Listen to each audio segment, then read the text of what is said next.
All right, welcome back to our lecture on plants and human history.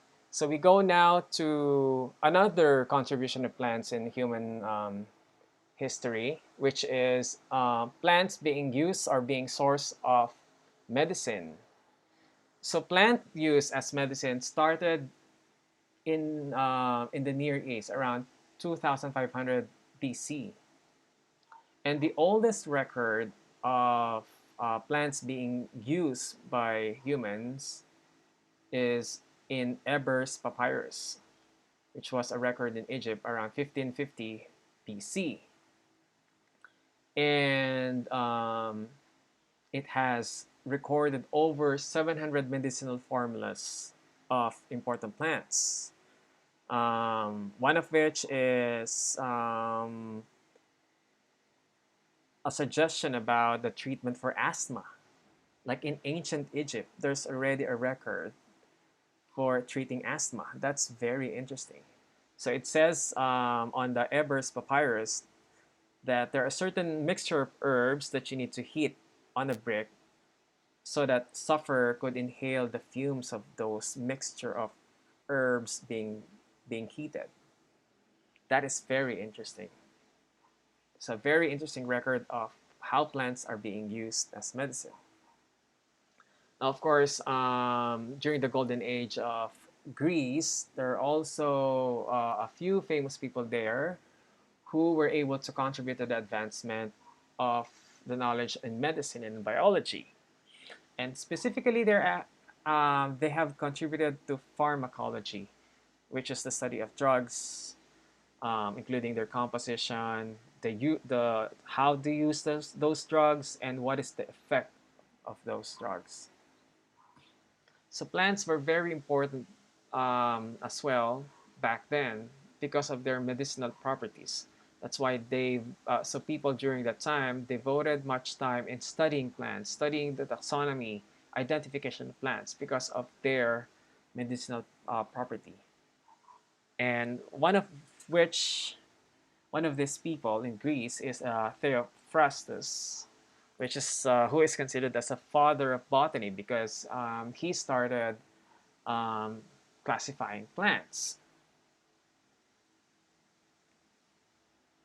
So he started naming plants and he tried finding order in the diversity of plants that they see in nature. Like, for example, he was the one who started classification of plants as trees, shrubs, undershrubs, herbs, the distinction between flowering and non-flowering plants, deciduous versus evergreen, terrestrial and water plants.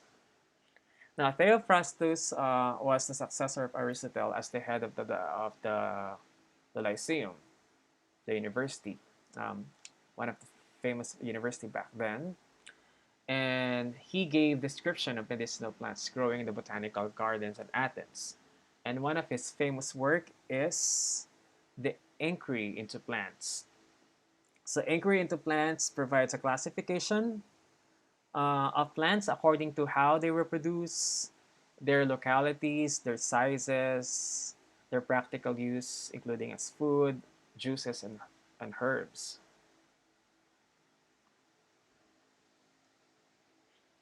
Now later, you have this famous guy, Dioscorides, and this guy is very famous for his work called De Materia Medica, which means on medical material. And this is a huge book in history because this became the Materia Medica became the precursor to all modern pharmacopoeia.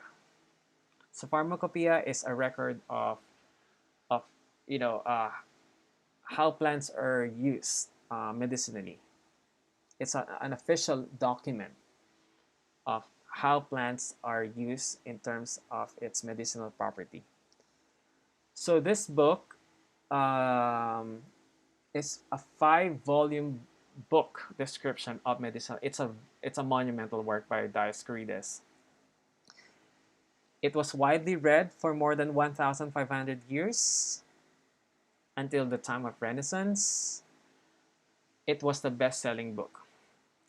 It's one of the longest lasting natural history books. Later on, this Materia Medica was replaced by Herbals, which is a book containing the names and description of plants, usually with information on their medicinal tonic, culinary. So it's quite similar with what Dioscorides produced. So this book was the Materia Medica was a very important book, as evidenced by the action or the like monks. They have been copying this book for centuries, and this allowed them to generate the herbals which I mentioned. So you can find a list of useful plants indexed by medical applications in De Materia Medica.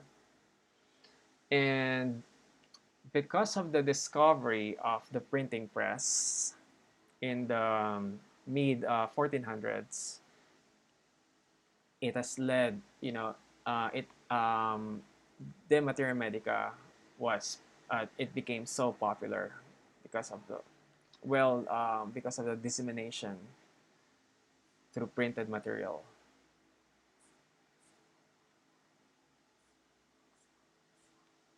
Now, another interesting figure. So we leave the Greeks now. This person is not a Greek. He's a Swiss-born physician and chemist, and his name is Philippus Aurelius Theophrastus Bombastus von Hohenheim. In short, Paracelsus. So he believed plants were placed on earth by God for human use, and consequently, God provided signs called plant signatures that indicated ailment that the plant was to be used for. So I've included this because he was the one who gave rise to the doctrine of signatures.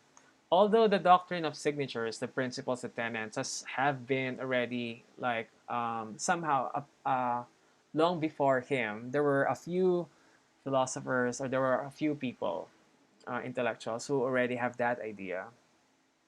But he was the one who formalized this doctrine of signatures. So the doctrine of signatures was highly developed during European Renaissance.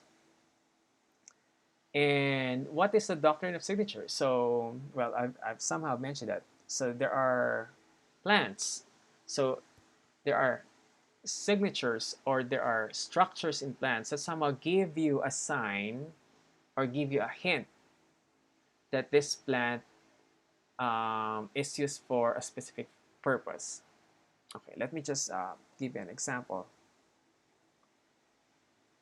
So, for example, so doctrine signatures were provided by, so there are signatures in plants that God provided that will help humans to understand what the plant is for. Like, for example, long-lived plants. So, according to the doctrine of signatures, it is used to lengthen a person's life. Now, plants with rough stems and leaves, they were believed to be effective to heal diseases that destroy the smoothness of the skin. So roughness, okay, maybe it's for making the skin smooth. Now plants with yellow sap, maybe they're cure for jaundice because when you have jaundice, you have yellow skin. Your skin turns yellow. Roots with jointed appearance. The jointed appearance is something like this, but this is not a root. This is a stem. I'm just showing this for us to in order for us to easily visualize this. So roots with jointed appearance could be an antidote for scorpion bites because jointed stems, they look like the jointed body of the scorpions. And flowers shaped like butterfly, and this is the closest one that I could get for a plant that have butterfly looking leaves. Yep. So those plants can be used for insects. It sounds it sounds too good to be true. This is pseudoscience. Let me just get it straight, okay? This is pseudoscience. It sounds that it's makes sense. It's making sense, but it you don't necessarily correlate the structure with its medicinal properties. And because of the doctrine of signatures, many vernacular names of plants tells us how plants were once used to cure human ailments. Well, this is all in English. So maybe in Philippines we have also some plants that were named because of their once believed function. So let us just go over this list of this vernacular names of plants that were once used to cure human ailments. So, for example, liverwort. Liverwort is from the it's related to the bryophytes, right? One of the earliest diverging plants. So they believe because it looks like a liver. Now this is a photo of a liverwort. So it helps to relieve liver trouble. So you have snake root, antidote for snake venom, adder's tongue, the lungwort, cure for pulmonary diseases, blood root to cure blood disorders, induce vomiting, laxative, the toothwort to relieve toothache. So wort means plant. It's an old word. It's an old um, anglicized word. So liverwort literally means liver plant. So it's a plant that is used to um, cure ailments of the liver. So anything with wort, it means plant. So tooth plant. So toothwort means tooth plant. Then you have gravelwort. It dissolves stones in the urinary tract. So it's so interesting. So that's how old medicine is. Wormwood expel intestinal parasites. You have pilewort to cure hemorrhoids. Piles is another word for what do you call this? The one in your at the bottom, the structures found in the bottom. Hemorrhoids. Oh yeah, it's over here. I think I said hemorrhage, right? It's hemorrhoids. Yeah. You have ginseng, the man essence, used as a general human panacea. It's panacea means a cure for everything. And I think they might have looked at the ginseng because ginseng looks like a human figure. So maybe they're saying, oh, this looks like a human figure, so maybe it cures everything about man. Mandrake to promote sexual passion in females. The black eye root, remove bruise discoloration. The maidenhair fern, this is the maidenhair fern, cure for baldness. So it's interesting to know, like, if you are interested, you can search for the actual plants of these names. Okay, I cannot put all the photos of plants here. It will just be too crowded. Right?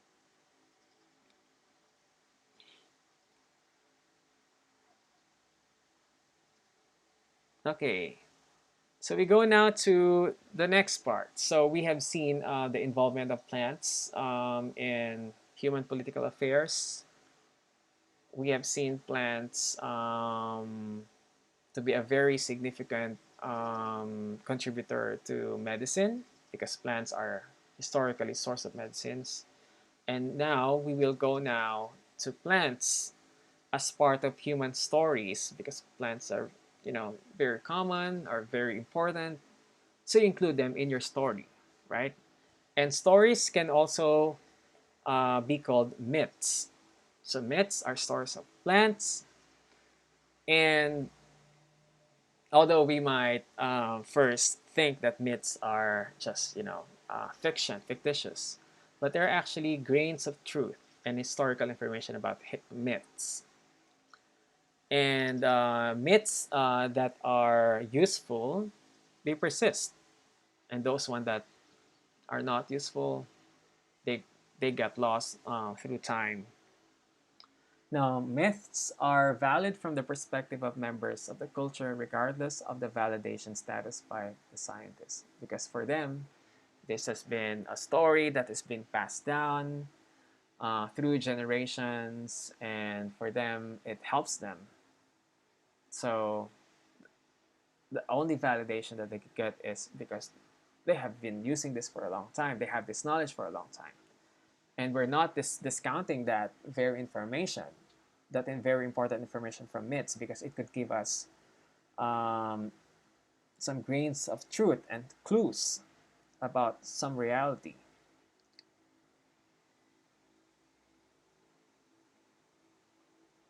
So what can we find in myths? So we can find elements of conservation, because you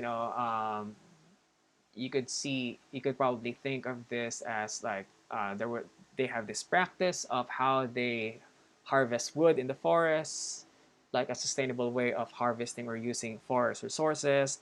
And they have been so because this is part of their culture, they talk about this, they sing about this, they include this in their story. So you can find like practices, conservation practices in those myths. So that's why indigenous stories should not be completely dismissed as something that is not important. It is important as well.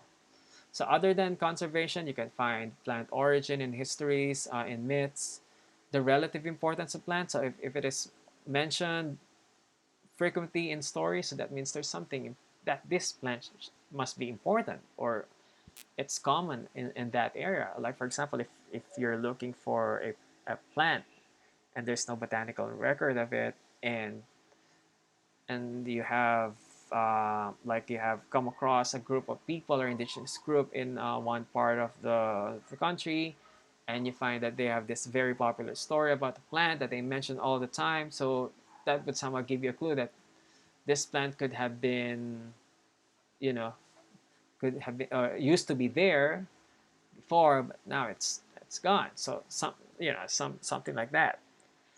And also myths give you like what I mentioned earlier about the correct usage and respect for plants, how to respect nature, how to sustainably use plants, because they're aware that these are limited resources and they need to use this wisely so that the future generations would be able to use these plants as well. So we will go to a few examples of myths. I think one of the famous example is the myth of like the creation of the first woman and man in the Philippines, Malakas and Maganda, right? And in that story, they mentioned the bamboo. And if you look at different stories in the Philippines, if the story is talking about creation or origin, they would always mention bamboo there, or coconut. So you can say you can that's an indication that bamboo and coconut are symbols of creation. And in some stories, bamboo and coconut, they're a symbol of defense, sustenance, and resilience. Resilience because bamboo is, it's a very pliant grass. It's a woody grass. Woody, when I say woody, quote unquote, it's not like it has secondary xylem, but there's some form of woodiness in it. Although it looks sturdy, it's still flexible. It's very resilient. When the wind blows, it just follows the direction of the wind and it doesn't break. No. And other things that they mention in stories are mountain and forest. And mountain because it's a huge structure, and forest is just a very vast vegetation. So they see it as deities or homes of the deities. And rice and root crop because they're very sacred, because they provide life, because they're a staple food. They usually they associate this as they associate rice and crop as gifts from the divine and have nourished people since ancient times. Now let's look at one example here, another example from the ancient Tagalogs. Because I'm a Tagalog, so I've included a myth from Tagalog. So if you're from If you're from the Visayas or from if you're from if you're Ilocano or from Mindanao, maybe there are stories there that talks about plants. So maybe you're interested to share that. Right? So for the ancient Tagalogs, there are three most sacred fauna. So you have dogs, which are used as a guide, and they're allies with mankind as thus by the deities. Then you have the Tagmamanukans, which is this bird over here, which was, I think this is always mistaken as a sari manok. The Tigmamanukans are the messengers of Bathala. And you have crocodiles, which serves as guardians of the sacred swamps, and they are believed to escort the deceased souls to afterlife. Now, in terms of plants, the three most sacred flora are coconut palms, which makes sense because it's a source of life. You can eat the meat, the endosperm, the wood, the stem can be used for building houses. Right? So coconut palms, they are believed to be the first vegetation um, that were produced or that came out from the ashes of Galang Kaluluwa and Ulilang Kaluluwa. So uh, these two are also deities, Galang Kaluluwa and Ulilang Kaluluwa, together with Bathala. Balete trees, I'm pretty sure you've heard of this story. It's a home to supernaturals. If you know Capre, like during Halloween, you would always hear this horror stories about Capre living in big trees such as Balete. Balete is a fig tree, actually. It's a ficus. And bamboos, where mankind sprung from. Now let's go outside. Let's go overseas. There are also stories about plants. It's a very interesting. So let's look at this example of a Greek story about the violets, the legend of the violets. So let me just read this story. So Zeus was carrying on with a water nymph. So Zeus, the god Zeus, is a playboy.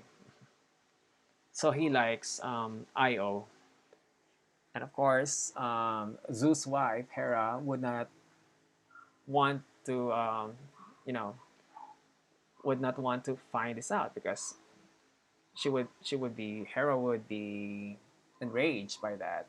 So what Zeus did was he transformed Io into a white heifer. Heifer is a young female cow for her own safety. So this was depicted.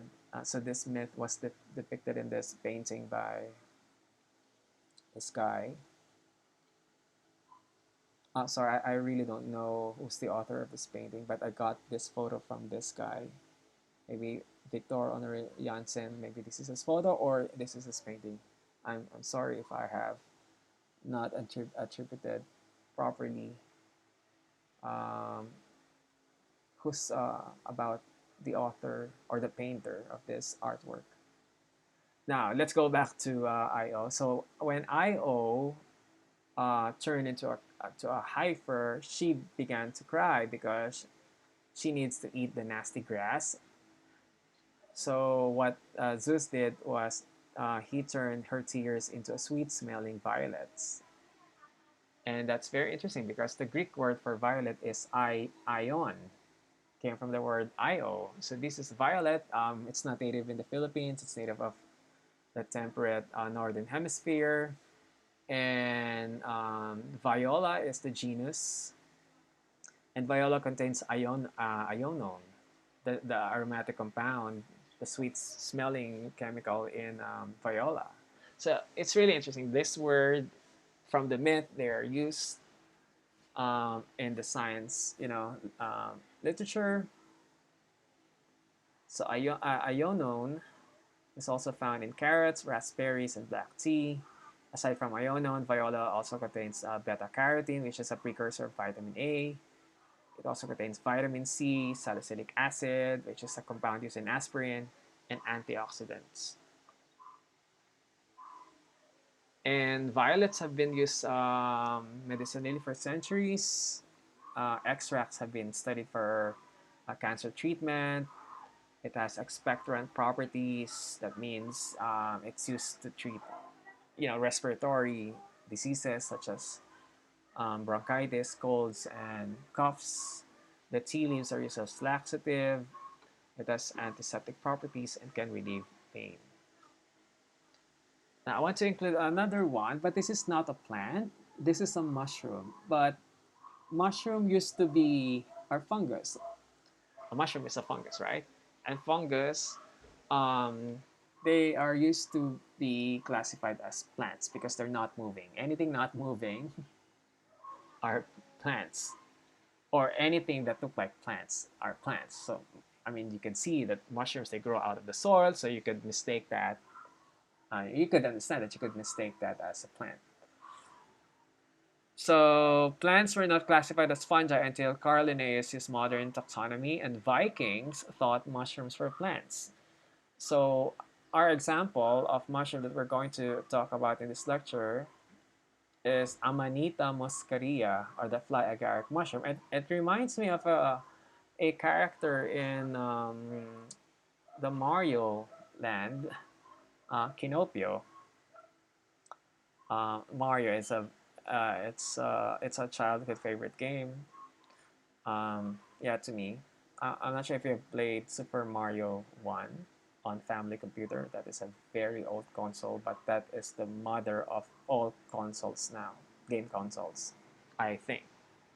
Anyway, so Amanita muscaria have has poisonous properties actually, and humans have been fascinated by it.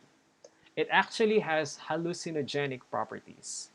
And the Vikings, according to a legend, they have used this hallucinogenic properties to their advantage. So when the Vikings invaded Ireland, according to the legend, Vikings are said to have eaten the fly agaric before the battle to make them demonic and behave in a berserk manner. Maybe you have, if I think there's a game going around right now about Vikings going on a berserker mode or something. So that one has a historical, or that was based on a story of Vikings using this agaric, this mushroom, fly agaric mushroom, and taking advantage of its hallucinogenic properties to make them, to make the Vikings behave in a berserk manner. And the Viking folklore also refers to the fly agaric as a gift from the gods to provide men with fearlessness and strength. Okay, so let's go now to pop culture. And there are stories as well, of course, on plants about pop culture. So if you were a fan, or if you have seen a few movies of Harry Potter, there's a subject there called herbology, and they study plants there. And if I were studying in Hogwarts, herbology would be my favorite subject. And there are a lot of plants that were mentioned in Harry Potter movie. And if you have read the books, there's a lot of plants that were mentioned there. Fascinating plants, fascinating fictitious plants mentioned in the 7 books of J.K. Rowling. Now, I'm not endorsing J.K. Rowling's book, but yeah, I just want to include this because it's so interesting. So one of the plants, so some of the plants there in J.K. Rowling's book were actually, they don't have any reference to real plants. And there are also some plants that have reference to actual plants, and one of which is the mandrake. So let's look now at the mandrake in J.K. Rowling's novel. So it says there that mandrake, so this is the mandrake, and this is Ron Weasley, if you know. And you can see that Ron Weasley is wearing a pair of earmuffs because the cry of the mandrake is fatal to humans. So this is a young mandrake. Even as a baby, the mandrake's howls can knock a person out for a couple of hours. So a special care must be taken when growing them. Now, although mandrake can pose some danger, it is very important because it is an essential part of most antidotes, including one, if you've been petrified, if you know Harry Potter, right? and returns people who have been transfigured. If you're not familiar with that, transfiguration is like human person turning into an animal. That's transfiguration or cursed. So returning people who have been transfigured or cursed to their original state. So the seedlings are purplish green with what look like tiny babies growing where the roots would be. So that's in the J.K. Rowling novel. So what a mandrake really looks like. So this is a mandrake. It could refer to this one, you know, this plant. And this is a closer look of the flower. And it's another photo of the mandrake. And this is the root of the mandrake. So in reality, when I say in reality, not in J.K. Rowling's novel. So what's the story about mandrake? So mandrake roots. So when you say mandrake, it may refer, most likely it refers to the root of this plant, mandragora. Mandragora is a plant from the Solanaceae family, and the plant root, it looks like a baby. Now, in the 17th century, they used the mandrake. They dress up the mandrake roots as amulets to ward off evil. It's like because the roots looks like a person or a baby, they use it like a voodoo doll or something. And they believe that because mandrakes has a deadly scream, so what they do, this is quite sad. So they use a dog, you know.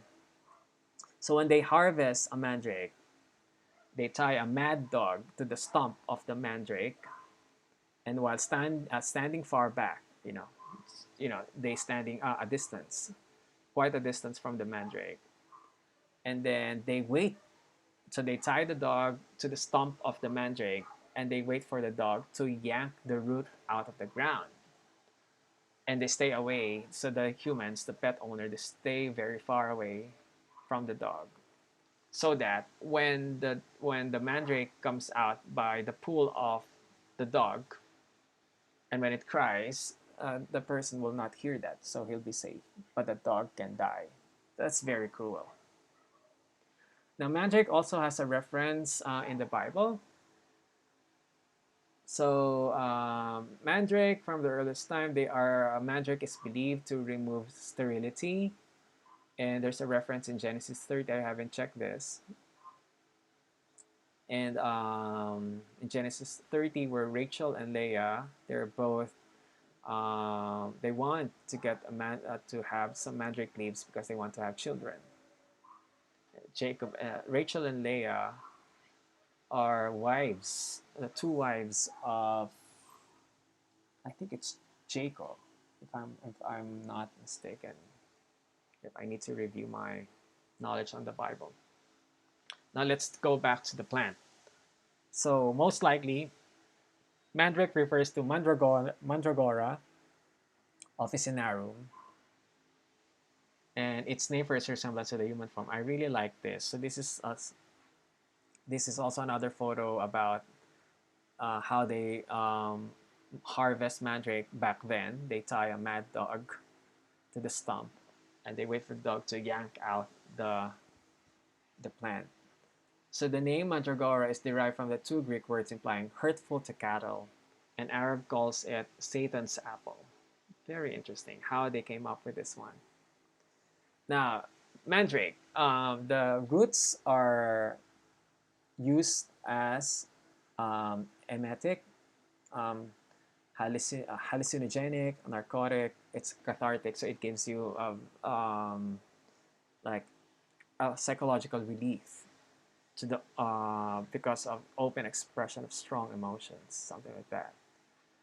So it can also induce a state of oblivion. Mandrake was used as anesthetic for operations in early surgery. In the past, it was used for pain relieving and stupor inducing properties.